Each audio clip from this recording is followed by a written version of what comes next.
Hi guys, thanks for watching. So I think this is my 14th book out of my 19 books in 2019 challenge. I am not going to set myself one of these challenges again. I have enjoyed the reading, but actually remembering to do the updates sometimes is can be a pain. And you know, I know some people like watching them, but a lot of people don't actually tune in to watch them, but I'm still going to do them for the rest of the year. So this book is called The Dead Ex. It's by Jane Corey. She's a Sunday Times bestseller, and it says here, he cheated, he lied, he died. So it says some chap called Peter James says it totally hooked him, and there's more kind of like love reading these things inside. See if there's any I recognise. No, the Sunday Times says gleefully relishes twists. Red says tense, taut and twisty. Closer says fans of psychological thrillers will be hooked after the first page. So I'm going to read you the blurb on the back and tell you a little bit about the book without spoilers. That's my B&M haul that I've just filmed there. So it says compulsive, edgy and some fabulous twists that I didn't see coming. So this is from an author of Behind Closed Doors. So Vicky's husband, one husband, Daniel, once promised to love her in sickness and in health, but after a brutal attack left her suffering with epilepsy, he ran away with his mistress. So when Vicky gets a call one day to say that he's missing, her first thought is good riddance. But then the police find evidence suggesting that Daniel is dead, and they think Vicky has something to do with that. So it says, what really happened on the night of Daniel's disappearance, and how can Vicky prove her innocence when she's not even sure of it herself?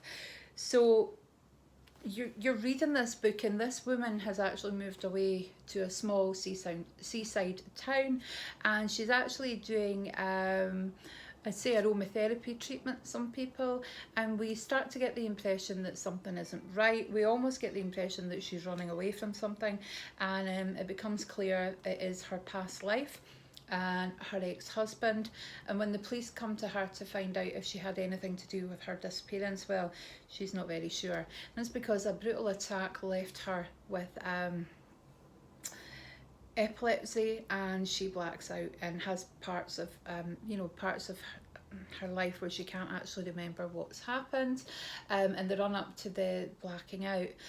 There's also another character whose storyline runs alongside this, and that's a young girl called Scarlett, whose mother uses her to shoplift and deal drugs, and her mother's eventually captured and put to jail, and this young girl goes through quite harrowing times actually.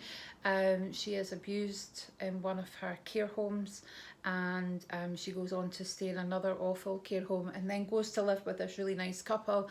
It doesn't end too well for her, actually, even though they're such a nice couple. I think she's just so traumatised by what's happened in her past that she can't accept them, and then her mum's making her feel guilty. So these two storylines are running along, and you're kind of trying to, in my head I want to know why, who's the girl, what's the connection, and then the connection between the two of them, you're not expecting it. The connection is between the character, the woman whose ex-husband's died, and the woman in jail. Now the lady with the ex-husband has a past, and we discover what her past is, and you know, she's kind of reluctant initially for the police to find that out, what her past is, and it actually causes her a lot of issues. Even though she's not a bad person, she's a good person, and her past isn't a bad past, but I'm not going to spoil that in case you want to read this. So yeah, it has got a couple of twists in it that you're not expecting, and even on, I think, the last page, even when you think you've discovered all the twists that there are more twists. There's another twist at the end, and the story kind of ties up. But it's just, you know, how all these women's lives are kind of come together, and how they've been ruined by one thing or another. But no, I enjoyed reading it. I enjoyed the twists and turns. I'm currently reading a book. Who's it by? Oh, it's shocking, I can't remember. Jodie Picoult. So once I've read that, I'll kind of give you a wee update on that. It's the Jodie Picoult one is about her son's autistic, and his social skills tutor is found dead, and he's implicated in it. and he's implicated in it. We know he's implicated in it. We discover shortly before her body's found that he's implicated in it. But we don't know in what way. I don't think he murdered her, to be honest with you. I think he's, yeah, it's complicated. You know, it's about how his mother paints him one way and how the brother's got the other version, and then there's his version of it.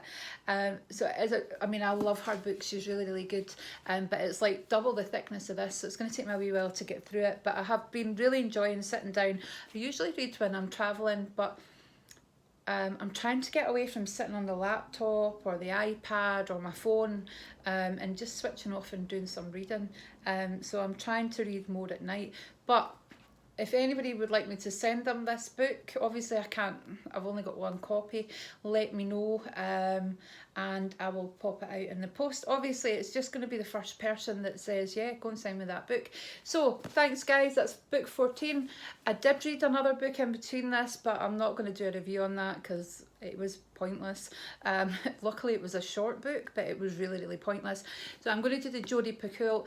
I got a book from my good pal Nikki Pearson, and it's a short, and I think I'm actually going to put that in to my to be book number 16, just to help me kind of get through the books.